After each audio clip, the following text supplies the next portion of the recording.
오늘 말씀을 들어가기 앞서서 함석헌 선생의 유명한 시를 먼저 소개해 드리겠습니다. 제목은 그 사람을 가졌는가 라는 제목입니다. 말리길 나서는 길 저자를 내 맡기며 마음 놓고 갈 만한 사람, 그 사람을 그대는 가졌는가. 온 세상 다 나를 버려 마음이 괴로울 때로 저 마음이 하고 믿어지는 그 사람을 그대는 가졌는가. 탔던 배 꺼지는 시간 구명대 서로 사양하며 너만 제발 살아도 할 그 사람을 그대는 가졌는가. 잊지 못할 이 세상 놓고 떠나려 할 때 저 하나 있으니 하며 빙긋이 눈을 감을 그 사람을 그대는 가졌는가.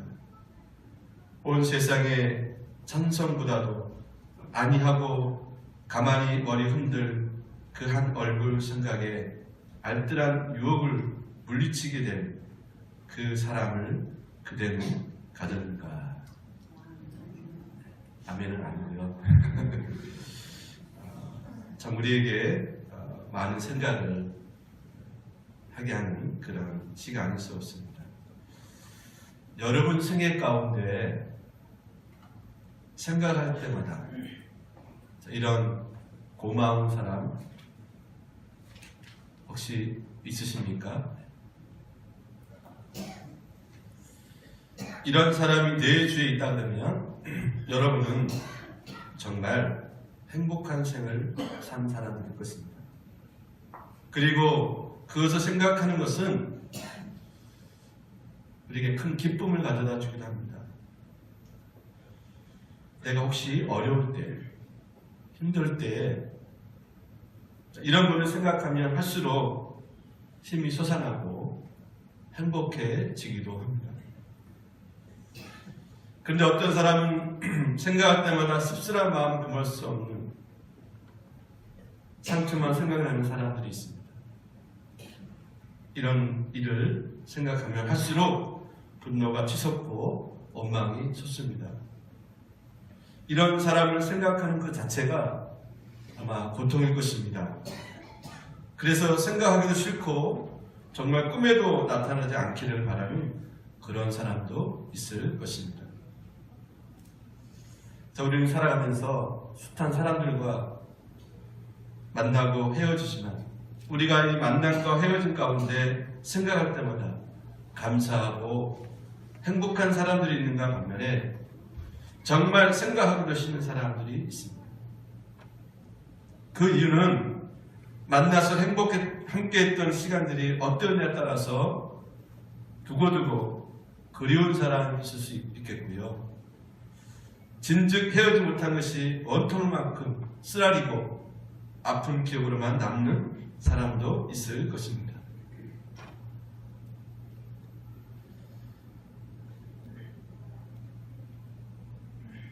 이런 것을 우리가 정리를 잘 해야 될 것 같더라고요. 오늘 본문을 기록한 이 사도 바울 상황을 보게 되면요, 그는 지금 지하 깊은 감옥에 갇혀 있습니다. 그것도 칠흑 같은 어두움과 습기가 꽉 찬 그런 집독대기를 뒤집어 쓰고 온갖 박해와 질병에 시달린 채 풀려날 기약마저 없는 감옥살이를 하고 있는 것입니다. 이러한 고난의 한복판에서 그는 자신이 걸어온 길이 주마등처럼 지금 지나가고 있는 것입니다. 특히 자신과 함께 했던 숱한 많은 사람들이 왜 생각이 안 나겠습니까? 그는 이 절박함이 다가오는 이 시간에 지금 누구를 이야기하고 있냐면요, 디모데를 이야기하고 있습니다. 디모데를 떠올리고 있고 디모데를 생각하고 있습니다. 바울은 오늘 본문 19절 20절에서 디모데를 빌립보로 보내기로 하면서 이렇게 말하고 있습니다. 너희 사정을 디모데보다 더 잘 진실하게 살필 수 있는 사람은 없다. 자, 이만큼 목회의 목양에 최선을 다한 사람은 없다는 것입니다. 그는 이어서 22절 이렇게 말합니다. 디모데의 연단을 너희가 안 하니 자식이 아버지에게 함같이 나와 함께 복음을 위하여 수고하려느니라. 복음을 위해서라면, 하나님을 위해서라면 자신을 다 바친 사람이다, 이렇게 말하고 있습니다. 그러니 숱한 사람들을 겪으면서 어찌 이 디모데를 잊을 수가 있었겠습니까? 사실 성경에 보면요, 이 바울이 디모데를 얼마나 귀하게 생각했는지를 보여주고 있는데요. 고린도전서 4장 17절에 보시면 디모데를 향해서 이렇게 말합니다. 주 안에서 내 사랑하고 신실한 아들. 디모데전서 1장 2절에 보면 믿음 안에서 참 아들 된 디모데, 이렇게 말하고 있습니다. 바울에게 있어서 디모데야말로 바울의 인생의 마지막 순간에 함께하고 싶은 사람이라고 이렇게 말하고 있는 것입니다. 여기 모인 여러분은 정말 인생의 마지막 순간에 함께하고 싶은 사람 있다 그러면 과연 누구일까요? 인생의 마지막 순간에 함께하고 싶은 사람, 만나고 싶은 사람, 보고 싶은 사람. 오늘 바울이 본문에서 그토록 자신의 모든 것을 다 쏟을 만큼 사랑한 디모데는 어떤 사람입니까? 19절을 보시면요, 디모데를 믿고 맡기신 사람으로 소개하고 있습니다. 내가 디모데를 속히 너에게 보내기를 주 안에서 바라는 너희 사정을 알므로 안위를 받으려 함이니 그랬습니다. 디모데를 속히 너에게 보내기를 주 안에서 바란다는 것은 지금 바울이 빌립보 교회가 처해 있는 현실을 그 누구보다 잘 알고 있는 그 일을 감당할 일에는 디모데만한 사람이 없다라고 말하고 있는 것입니다. 물론 바울 주변에는 다른 사람도 있었겠지만 빌립보 교회의 문제를 수습하고 안정화하기 위해서는 바울이 가장 신뢰하는 사람, 이 디모데여야 한다는 것을 밝히고 있는 것입니다. 여러분, 우리가 함께 더불어 살아가면서 내가 모든 것을 맡길 수 있는 사람이 곁에 있다면 얼마나 힘이 되고 용기가 되겠습니까? 여러분, 우리가 인간관계에 있어서 믿어준다는 것이 얼마나 중요한지 모릅니다. 오늘날처럼 이 불신이 높아가는 이 시대에 인간관계에 있어서 믿을 만한 대상이 있다는 것은 우리 인생에 얼마나 중요한지 몰라요. 누군가 이런 얘기 합니다. 목사님, 사람을 믿으라고요? 차라리 우리 집 개를 믿겠습니다. 왜 개를 좋아하는지 아세요? 개는 배신을 안 합니다. 오히려 사람이 복날되면 개를 배신하더라고요. 이런 얘기를 합니다. 요즘은 서로 믿지 못하고 불신하는 세상이 되었습니다. 서로 돕고 살아갈 이웃 간에 신뢰하지 못하는 세상이 되어버리고 말았어요. 한 지붕 안에 살고 있는 가족들이 서로 신뢰하지 못합니다. 믿지 못합니다. 의심합니다. 그리고 신뢰했던 사람으로부터 우리가 실망하는 경우들이 또 얼마나 많은지 모르겠습니다.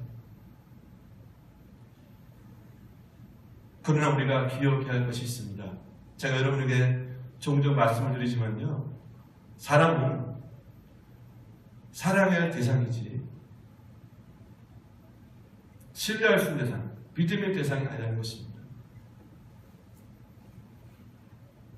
사람을 신뢰 대상으로 삼으면 나중에 실망하고 심하면 상처받습니다. 그러므로 이 신뢰의 삶 속에는 끊임없이 하나님의 은혜를 잊지 않아야 하는 것입니다. 바울도 디모데 다메섹 도상에서 예수를 만나기 전에는 여러분 어떤 인생이었던가요? 예수를 또는 예수 믿는 사람들을 비방하고 박해하고 폭행했던 사람입니다.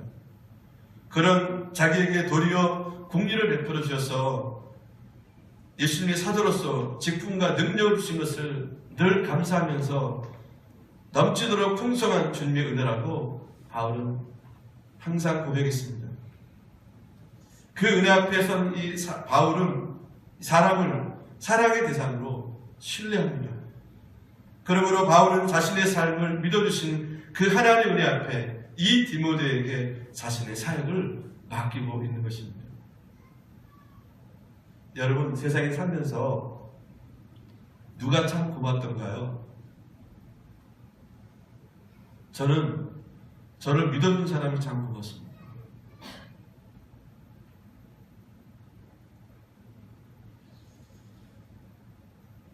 우리 한 가지 더 생각해 보고 싶는데요. 어떤 부모 밑에서 훌륭한 자식이 자랄까요? 믿어주는 부모 밑에서 훌륭한 자식이 자라는 거 아니겠습니까? 언제나 자식은 비판의 눈초리로 감시합니다. 학교에서 어떻게 지내는지 조사합니다. 그렇게 하지 않기를 바랍니다. 우리는 영적인 존재입니다. 내가 굳이 말하지 않아도 다 느끼는 거예요. 엄마 아빠가 나를 신뢰해주고 믿어주고 정말 나를 사랑하는지, 아니면 말로만 저러는지 다 아는 거 아닙니까? 하다못해 강아지도 자기 좋아하는 거 압니다. 사람 오죽하겠어요. 자, 그러면 우리 얼마만큼 믿어줘야 될까? 참 바보 같은 얘기가 될 수 있겠고, 제가 지난번에 한번 설교드리고 우리는 거룩한 바보가 좀 돼야 되는데요. 예수님이 우리에게 말씀하신 것 중에 제자들이 예수님에게 질문합니다. 다른 사람들이 나에게 잘못하는 것을 몇 번까지 용서해야 됩니까? 예수님 말씀하시기를 7번 잘못하고 7번 찾아와 잘못하고 해도 그 사람을 믿고 용서해달라고 말씀하셨습니다. 이건 숫자적인 개념보다는 끝없이 용서하라는 겁니다. 오늘날 우리 사회는 너무나 사람을 믿어주지 않습니다. 내가 변했다고 해도 안 믿어줍니다. 내가 회개했다고 해도 안 믿어줍니다. 여러분, 이것이 문제라고 생각하는데요. 그래서 한번 붙은 이 딱지를 때려보면 적어도 10년 이상은 걸리더라고요. 그도 그럴 것이 믿을 만한 행동을 하지 않기 때문에 믿을 수 없는 것은 사실입니다. 우리가 잘 분별을 해야겠지만, 그렇다고 그것에 대해서 휘둘려서 우리가 속아 넘어간 그런 것이 아니라 우리 마음의 중심에는 진정한 신뢰와 용서가 있어야 한다는 것입니다. 오늘 본문에서 디모데는 열심과 사랑으로 복음을 전하고 그들의 영적인 성장을 위해서 일을 했고, 일시적인 열심과 사랑이 아니라 정말 진심으로 전심으로 마음을 다해서 하나님 일을 했고, 교회를 사랑했고, 성도들을 사랑하고, 또 자기의 스승인 영적인 아버지인 바울을 사랑했던 이 디모데를 우리가 볼 수가 있겠습니다. 그래서 오늘 20절에 보시면요, 이는 뜻을 같이하여 너희 사정을 진실히 생각할 자가 이밖에 내게 없습니다. 너희 사정을 진실히 생각할 자가 없다. 무슨 말일까, 여러분? 디모데를 보면 그가 어떤 자리에 있던 사람을 의식하지 아니하고 하나님이 내게 주신 이 소망을 붙잡고 이 교회에 자신의 사명을 다할 때까지 인생을 걸었던 사람입니다. 여러분, 19절 보십시오. 여기 보면 하나님의 일꾼으로서 잠깐 동안 지배할 일회성의 사랑과 열심을 하지 않고 오직 성령의 충만함으로써 영원히 변치 않을 진정한 사랑과 열심으로 하나님 일을 하는 삶. 이것이야말로 하나님 기뻐하는 삶 아니겠습니까? 예수님의 제자가 된 오늘 우리도 이런 예수님 마음 품고 우리가 살아가야 되지 않을까요? 내 즐거움, 내 쾌락을 위해서 사는 삶이 아니라 누군가를 위해서 나를 희생하고 나를 통해서 다른 누군가가 기쁨을 누린다면 마땅히 그 일을 감당해야 하는 것이 아니겠는가 하는 것입니다. 특별히 하나님께서 지금 여러분 주변에 어떤 사람들이 있지 않습니까? 하나님께서 여러분에게 맡겨준 사람들입니다. 싸우라고 경쟁하라고 맡겨준 사람들이라 기도로 사랑으로 믿음으로 섬기라고 맡겨진 영혼들이에요. 그들의 약함과 그들의 허물을 내가 짊어지고 그들이 기쁘게 살아가도록 내가 도와주는 것. 여러분, 이것이 의미 있는 삶이 아닐까요? 이것이 우리 신앙인의 사명이고 우리 몸된 교회가 해야 할 일 아니겠습니까? 오늘 이 시대가 우리에게 주어진 것은 자기중심적으로 살고 생각하게 되어 있습니다. 오늘 우리 세대, 이 시대의 문화가 우리를 이렇게 세뇌시키고 있습니다. 어떻게요? 들어보십시오. 내 이득을 얻는 일에 주저하지 마라. 내가 누릴 수 있는 것은 먼저 찾아서 누려야 된다. 다른 사람들 눈치 보거나 다른 사람들에게 양보하면 너만 바보가 되는 겁니다. 그렇게 가르치고 있습니다. 그래서 사회에 적응되어 갈수록 사람들은 양보하는 것도 못합니다.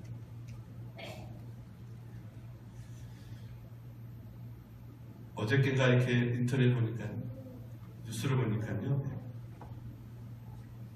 서울에 뭐 지하철 있잖아요. 인산부, 만삭대 인산부가 가방을 들고 서 있습니다. 그것도 지하철 안에는 그 인산부가 앉는 자리가 특정해서 따로 있는데 그 앞에 멀쩡한 사람이 앉아서, 젊은 사람이 앉아서 그 인산부가 이렇게 힘들게 서 있는데도 양보를 안 하고,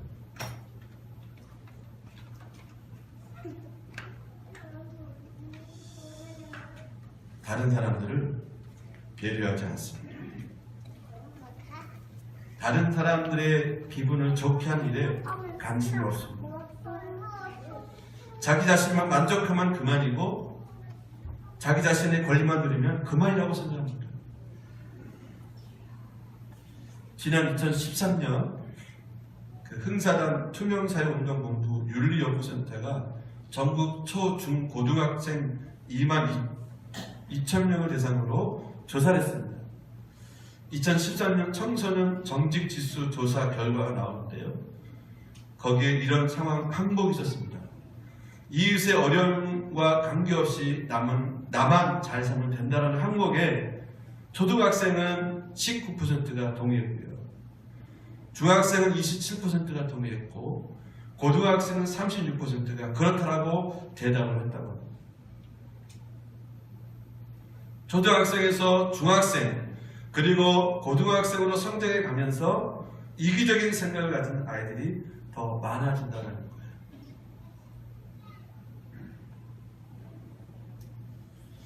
여러분, 왜 그랬을까요? 왜 이 모양이 됐을까요?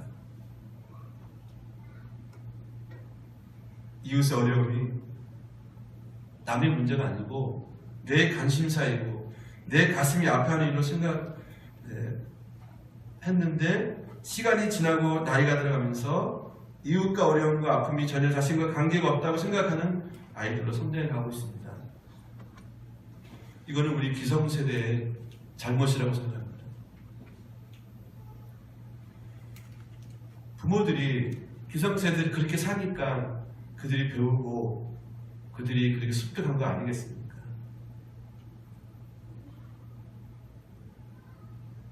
우리가 먼저 하나님 앞에 회개하고 바로 살아야겠습니다. 앞으로 세상이 어떻게 될까요, 여러분?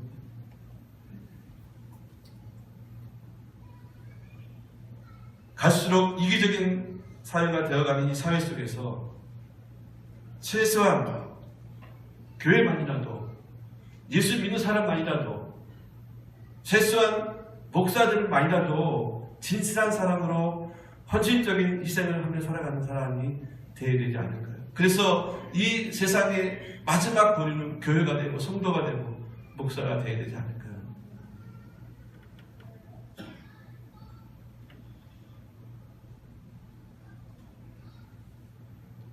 오늘 22절을 보면 이런 말씀이 있습니다. 디모데의 연단을 너희가 하나니 자식이 아버지에게 한같이 나와 함께 복음을 내어 수고하였느니라.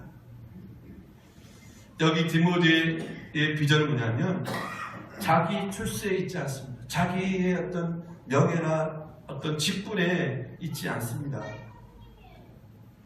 나와 함께 복음을 위해 수고했다는 말은 뭐냐면 동력자로서 함께 복음을 위해서 살았다는 것입니다.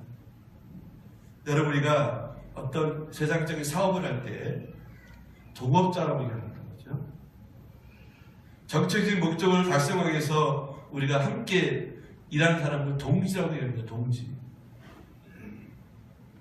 그러나 순수한 목적을 위해서 희생적으로 하는 사람들은 뭐라고 해요? 동력자라고 합니다. 보통 우리가 교회에서 많이 씁니다. 동력자. 저와 여러분은 하나님 나라를 위해서 함께 수고하는 동력자입니다. 세상의 어떤 구조처럼 담임 목사가 당회장이 맨 위에 있는 것이 아니라 함께 우리 일찍 성산에 서 있는 겁니다. 함께 손에 손을 잡고 앞에 계신 주님을 따라가는 사람들이에요. 동력자입니다. 세상의 구조처럼 회장이 있고 부사장이 있고 그때 부장, 과장, 대회를 일으키는 것이 아니라 우리는 함께 서 있는 겁니다. 예수님 앞에 계신. 그래서 우리는 뭐예요? 동력자입니다. 동력자가 되려면 무엇보다도 뜻을 같이 해야 합니다. 인간적인 뜻이 아니라 하나님의 뜻에 일치되고 그런 하나됨이 우리에게 먼저 필요하다는 것입니다.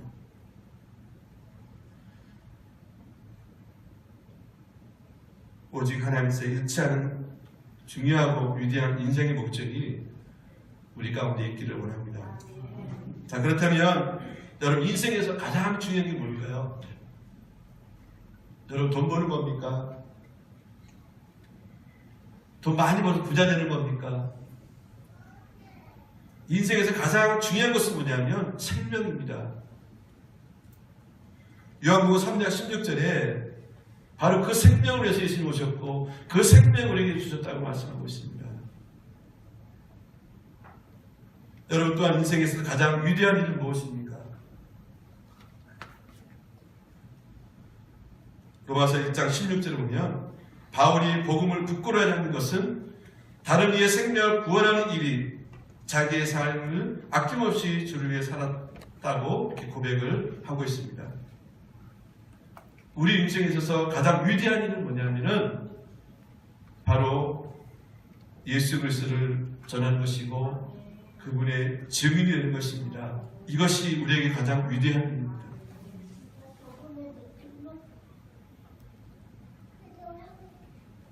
이런 모든 일에 우리 함께 동력자가 되었다는 것이 여러분 얼마나 감격스럽고 귀한 일인지 아닌지 모르겠습니다. 여러분, 우리가 예수님 아니면 이 자리에 함께 신앙생활 이거 전혀 없는 사람들 아니겠습니까? 이렇게 함께 모여 예배드리고 신앙생활 하신 동력자로 묶어주신 하나님의 뜻은 무엇이겠습니까?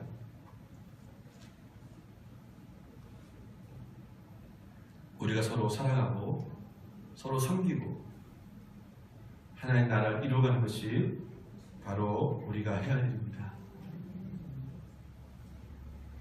세상은 참으로 차갑습니다. 언제나 사람을 이용하려고 합니다. 너무나 매정합니다. 쓰고 나서 쓸모가 없으면 가차없이 보냅니다. 제가 살면서 경험한 것 중에 하나가 뭐냐면 우리 사회는 사람을 쓰고 나서 버리는 사회라는 것, 그걸 느끼게 됩니다. 사람을 길러주는 사회가 아니더라고요. 다 그런 건 아니겠지만 풍토가 그렇습니다. 예를 들면 여러분 대기업 보십시오. 정말 요즘 아이들 얼마나 힘들게 공부합니까? 그래서 자기가 원하는 대학, 원하는 전공을 해서 어렵사도 취직을 합니다. 그러면 여러분 대기업 보셨죠? 여기 공무원들 보니까요, 밤늦게까지 불 켜 있어요. 아침 새벽같이 나가서 밤 늦게까지 9시까지 일을 시킵니다. 가족, 취미, 이 모든 거 생각하지 말고 오직 회사 일만 하라는 겁니다. 그래서 요즘 젊은 사람들 신앙생활 하기 너무 어려워요. 직장생활들이 피곤하거든요. 근데 그렇게 열심히 인생을 걸고 회사 다니지만은 10년 심하면 30대 40대 명퇴를 시켜버립니다. 새로운 젊은 사람 뽑아버려요. 이것이 우리 사회 풍토입니다. 제가 지난번에 외국 나갔을 때 비행기를 타고 있다는, 저는 미국 항공을 탔는데 이 안에서 근무하는 분들이 다 나이 드신 분들이에요. 근데 우리 나라 항공 비행기 가는 분들 다 젊은 사람들만 씁니다. 이제 어느 정도 애 낳고 나이 들면 일을 못하게 하는 거죠.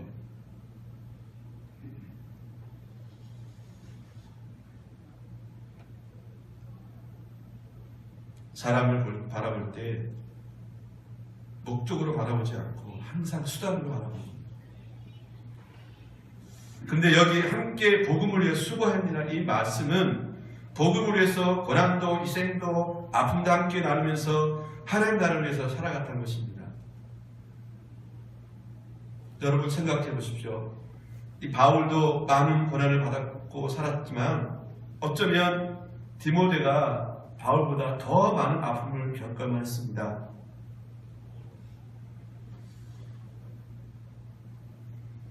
바울은 어쩌면 드러난 사람이기 때문에 부각이 됐지만 그 밑에 있는 사람은 어쩌면 더 많이 힘들고 고생했을 겁니다.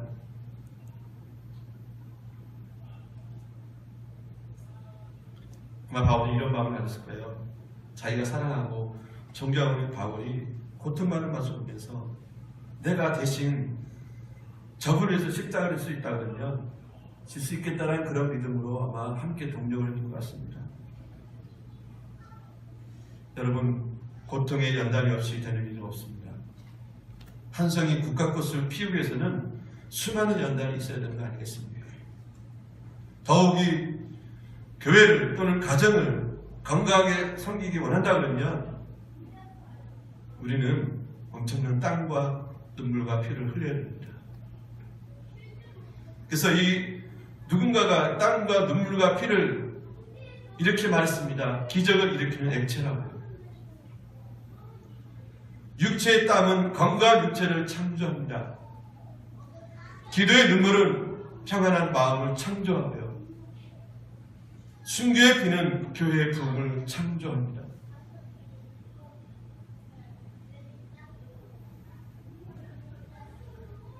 저는 우리는 우리에게 주어진 그런 모든 것들을 위해서 이해관계를 여러분 떠나서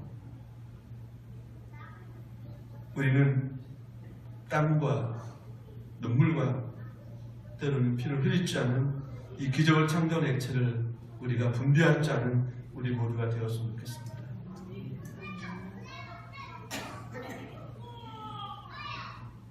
여러분, 우리가 저 같은 사람은 더 그렇습니다. 제가 목회하는 목사가 되기까지 저 혼자 수고했을까요?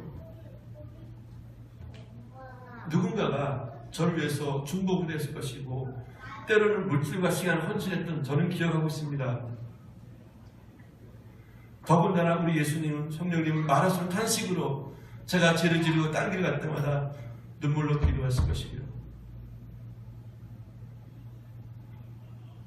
저는 이 시간 잠깐 한번 생각해 봤으면 좋겠습니다. 지난날 나를 위해서 수고한 사람들, 아마도 부모님을 가장 먼저 떠올려야겠죠. 저는 하나님 부모님 다음에 저희 아내를 생각할 수밖에 없습니다. 제가 힘들 때 저를 위해서 수고한 거 제가 잘 알고 있습니다. 지금도 그렇고요. 그리고 제가 사역의 길을 들어섰을 때 정말 기도해 줬던 분들, 헌신했던 분들, 제가 신학교 어렵게 다닐 때 버스표 없어 걸어 다닐 때 물질로 헌신했던 분들, 등록금이 없어서 눈물로 기도할 때 이름도 없이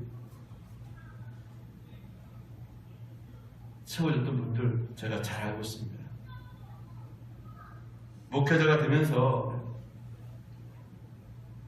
교회에서 정말 수고한 분들 제가 잘 알고 있습니다. 그런 분들 지금도 우리 교회 안에 있고 또 앞으로 있을 것인데요. 가끔 그래요. 힘들 때 저희 배부른 생각을 하고 있구나 생각이 들고 정신을 차리게 됩니다. 그래 나를 위해서, 아니 나를보다는 정말 함께 나를 믿어주고 함께 동력하는 사랑하는 교우들을 생각할 때 내가 이러면 안 되지, 내가 이런 생각하면 안 되지 라고 마음을 고쳐먹게 됩니다. 여러분, 우리가 서로가 서로에게 이런 사람이 되어주면 좋겠습니다. 특히 가족들이 부모 자식 간에 부부 간에 이래야 되지 않겠습니까? 굳이 말을 표현 안 해도 이런 것이 교류가 돼야 그 가정이 정말 행복한 가정이 아닐까.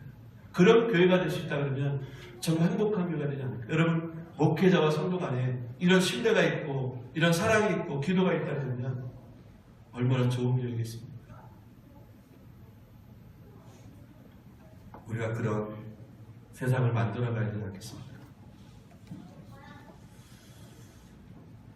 오늘의 세상은 이런 마지막 순간에 함께 있고 싶은 사람을 찾고 있습니다.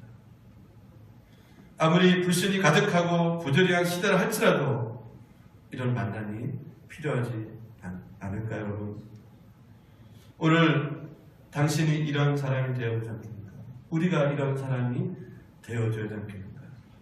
디모데 같이 남의 필요를 먼저 생각하고 자신을 받아준 그 사랑 앞에 나를 믿어주며 사람을 수단으로 여기지 않고 목적으로 생각하지 않고 기꺼이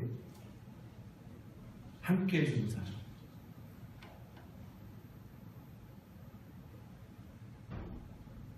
그럴 때 넘어진 사람, 쓰러진 사람 이렇게 세울 수 있지 않을까요?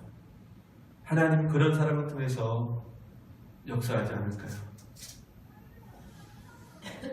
오늘 저와 여러분이 바울 같은 사람 또는 디모데 같은 사람,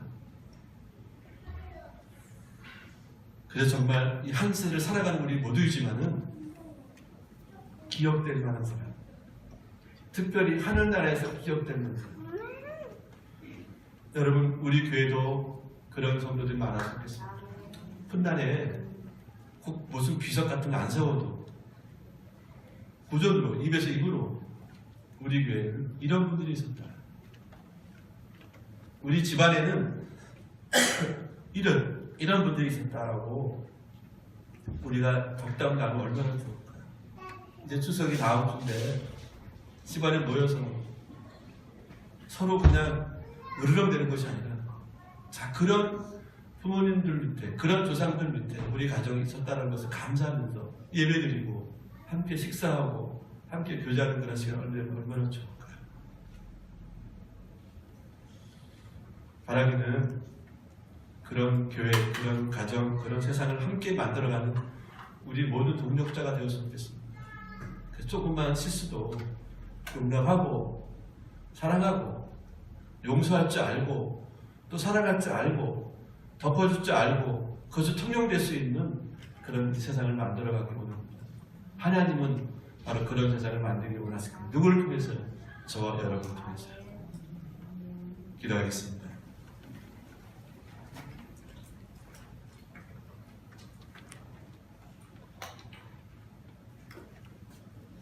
하나님, 우리가 살고 있는 이 세상은 너무나 각박하게 돌아가고 있습니다. 악하게 돌아가고 있습니다. 그러나 오늘 말씀을 통해서 우리가 깨닫는 것은 우리는 세상의 빛과 소금이 되어야 되고 예수 그리스도의 편지요 향기가 되어야 되는데 정말 이 세상에 그런 사람이 필요하다는 것을 깨달으면서 이제 우리 스스로가 생각하기를 나보다 남을 더 낫게 여기고 내가 좀 희생하더라도 다른 사람들을 기뻐하고 즐거워하는 것을 보고 보람을 여기고 그것을 오히려 더 하나님께 영광을 드리는 부끄러워하지 않은 그런 신실한 믿음의 사람 되게 원합니다. 세상 사람들이 다 그래도 교회만큼은 목사만큼은 성도만큼은 그러지 않게 도와주십시오. 정말 그래도 아직까지는 세상이 살만한 세상이라는 것을 우리가 보여주고 나눌 수 있는 우리 모두가 되기를 원합니다. 그리고 우리가 그렇게 기억되는 사람 되기를 원합니다. 아, 그 사람 참 신실한 사람이었다.